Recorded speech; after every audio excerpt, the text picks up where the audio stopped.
من الشیطان الرجیم بسم اللہ الرحمن الرحیم کما اخرجک ربک من بیتک بالحق وَإِنَّ فَرِيقًا مِّنَ الْمُؤْمِنِينَ لَكَارِهُونَ۔ غزوہ بدر کے متعلق کل میں نے چند باتیں ذکر کی ہیں آپ کے سامنے۔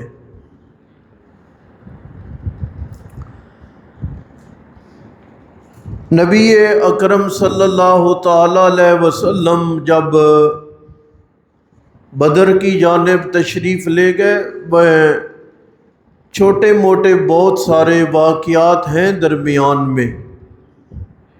ہم یہ سورت پڑھیں گے نا تو موقع کی مناسبت سے میں وہ واقعات عرض کرتا جاؤں گا، لیکن ایک اشاریہ کہہ لیں یا بطور خلاصہ کہہ لیں، یہ تذکرہ بدر کر رہا ہوں تاکہ اگلی آیات پڑھنے میں ہمیں آسانی ہو۔ بدر کے قریب پہنچے نا تو ایک آدمی سے ملاقات ہو گئی، اس سے پتہ کیا کہ یہ مکہ والے لوگ ہیں تو ان کی تعداد کتنی ہے۔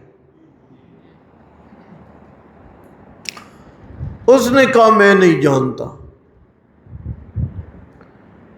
آپ علیہ السلام نے فرمایا کہ تمہیں اندازہ ہے کہ وہ کتنے جانور ذبح کرتے ہیں؟ کہنے لگا جی کبھی وہ 10 اونٹ ذبح کرتے ہیں، کبھی 9 اونٹ ذبح کرتے ہیں۔ تو نبی پاک علیہ السلام نے فرمایا پھر ان کی تعداد 900 یا 1000 یا اس کے درمیان ہے۔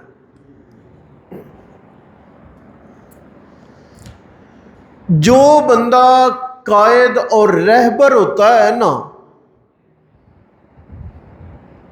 اس میں صلاحیتیں ہوں تب وہ کامیاب ہو سکتا۔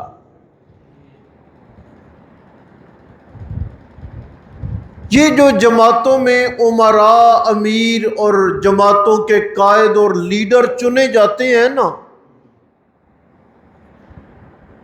یہ ہر گلی میں گزرتے بندے کو امیر، رہبر اور قائد نہیں بنایا جاتا۔ جن لوگوں نے اپنی جماعتوں میں ہر ایرے غیرے کو امیر بنا لیا ہوا ہے نا،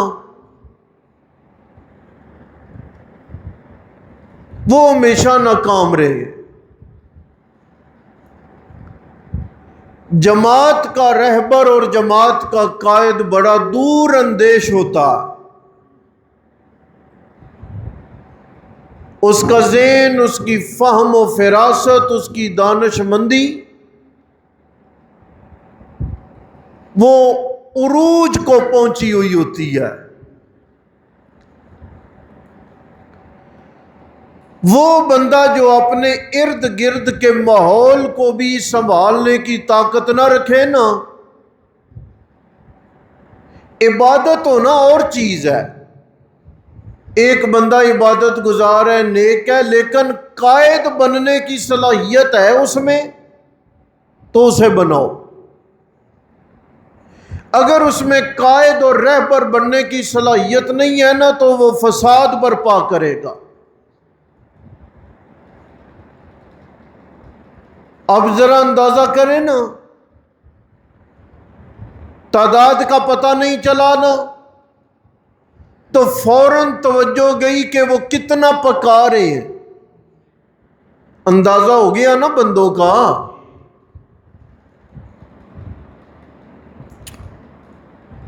بدر سے پیچھے نبی علیہ السلام نے ایک جگہ پہ رکے نا، بدر کے قریب،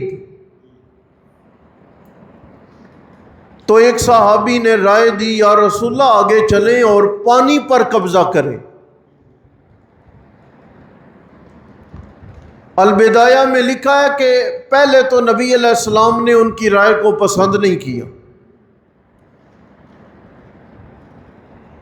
حضرت جبریل علیہ السلام تشریف لے آئے اور انہوں نے تسلی دی یا رسول اللہ یہ بڑا صادق اور امین آدمی ہے۔ تو پھر نبی علیہ السلام نے ان کی رائے پہ عمل کرتے ہوئے نا بدر میں جو پانی کا کنواں ہے نا جی، یہ بڑی جیت ہے، بات سمجھ آ گئی؟ صحرا ہے نا، پانی نہ ہونے کے برابر ہے۔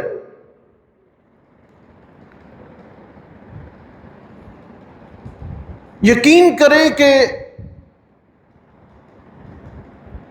اب بھی جو بدر ہے نا، اب بھی جو بدر کا جدید ترین دور ہے جی، وہ لاجواب قسم کی سڑکیں بنی ہوئی ہیں، لیکن اب بھی کوئی سایہ دار درخت نہیں راستے میں، اب بھی وہ ریت ہے، اب بھی وہ صحرا ہے۔ اب تو وہاں پہ چونکہ وہ ایک بدر کے مقام پر ایک بستی بھی ہو گئی اور بدر کے مقام پر مسجد بھی بن گئی، اور جہاں پہ نبی پاک علیہ السلام کا خیمہ تھا اس جگہ پہ اب ایک شاندار مسجد کی تعمیر ہو گئی اور آبادی ہو گئی، لوگوں کا آن جان ہو گیا۔ اب لوگ زیارات کے لیے وہاں آمد و رفت باقی ہو گئی۔ نہیں تو آپ اگر بدر اللہ موقع دیں سب کو اور مقام بدر کی طرف آپ جائیں نا، آپ کو اندازہ ہوگا کہ 1400 سال کے بعد یہ حالت ہے۔ 1400 سال پہلے وہاں کے حالات کیا ہوں گے اور کس دقت کے ساتھ نبی پاک کے صحابہ نے سفر کیا ہوگا، آپ کو قربانیاں یاد آ جائیں گی۔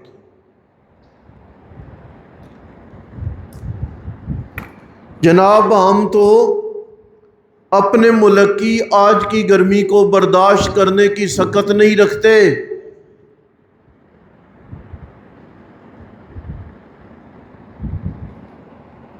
اور وہ عرب کی تپتی ریت، عرب کی گرمی جدت نہ ہونے کے برابر، بندے 313 مقابلے میں لشکر 1000 کا، اسلحہ نہ ہونے کے برابر۔ تو نبی پاک علیہ السلام نے راتوں رات جا کے نا بدر میں کنویں پر قبضہ کر لیا، پانی۔ ظاہری بات ہے جنگ بھی ہے، گرمی بھی ہے، پانی کی تو ضرورت ہوگی، اور جنگ میں تو ظاہری بات ہے بندے 2-4 دائیں بائیں جا ہی نہیں سکتے، ایسے ہی ہے، کہیں سے تیر آ جائے گا۔ تو پانی پہ قبضہ ہو جانا یہ بڑی اچھی بات ہو گئی مسلمانوں کے لیے۔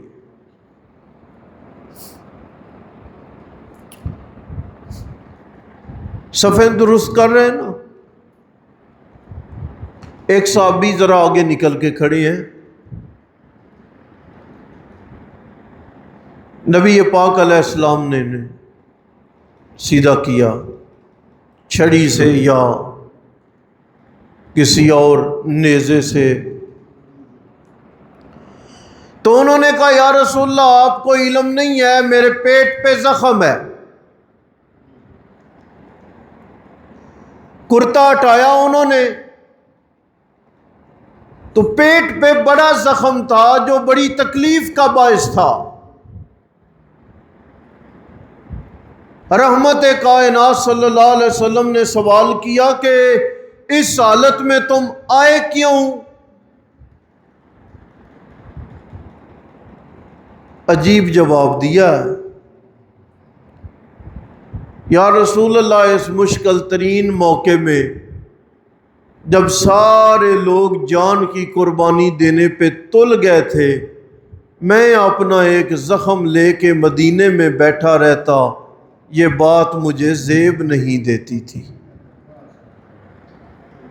میں آ گیا۔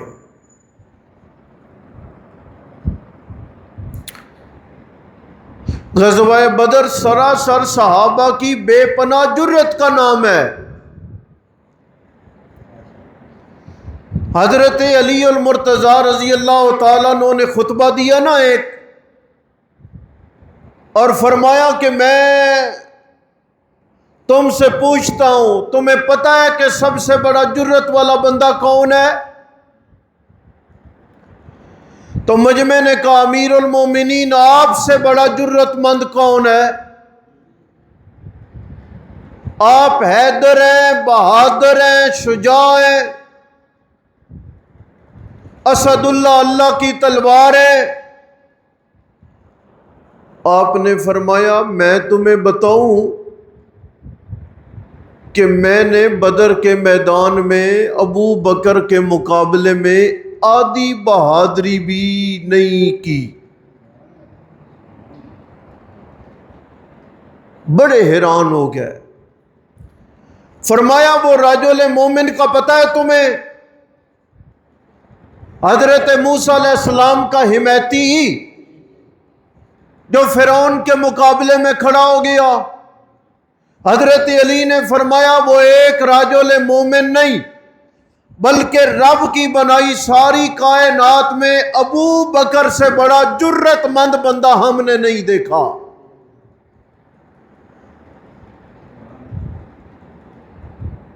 یہی وہ بندہ ہے جو ہجرت کی رات رسول اکرم کے ہمراہ محافظ بن کے گیا تھا۔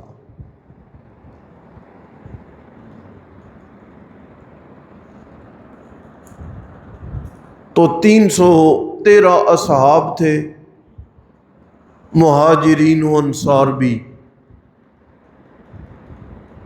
عرب بھی، چونکہ لڑاکے پہلے تھے، لڑائی ان کا شوق تھا، وہ بھی لڑنے مرنے کے لیے تیار تھے۔ لیکن ہوا کیا؟ ہوا یہ کہ ملائکہ کی جماعت آ گئی۔ بدر میں وہ پہاڑ موجود ہیں جن پہ ملائکہ کا نزول ہوا، جنگ لڑی گئی، 70 کافروں کو قید کیا گیا اور 70 کافروں کو مارا گیا۔ بڑے بڑے سربراہان قریش اس پہلی جنگ میں ہی مارے گئے۔ جنگیں بعد میں ہوئی ہیں، آخری بات کروں، جنگیں بعد میں ہوئی ہیں،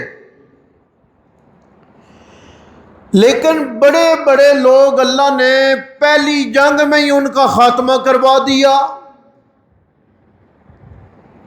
اسلام نے غالب آنا تھا، اللہ نے کافروں سے رہبر اور قائد قسم کے لوگ مروا دیے، کیونکہ جب جماعت قائد کے بغیر ہو جائے نا، اس وقت وہ کامیاب و کامران نہیں ٹھہرتی۔ ابو جہل مارا گیا، عتبہ شیبہ مارے گئے، امیہ مارا گیا، کئی اور سربراہان قریش مارے گئے۔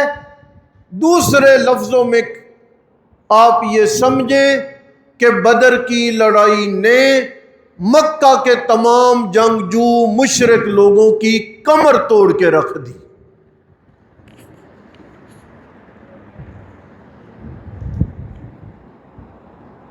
ہوا ہے، مسلمانوں کو بھی نقصان ہوا ہے۔ میدان احد میں مسلمانوں کا بھی نقصان ہوا، مسلمانوں کے بھی قید ہوئے ہیں، مسلمانوں کی بھی شہادتیں ہوئی ہیں۔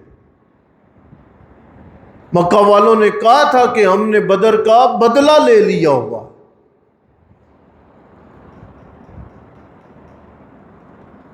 دو تین واقعات ہیں، وہ کل ذکر کروں گا، پھر ہم ترتیب سے ان آیات کو پڑھیں گے اور ساتھ ساتھ چیدہ چیدہ آنے والے واقعات کی نشاندہی بھی کریں۔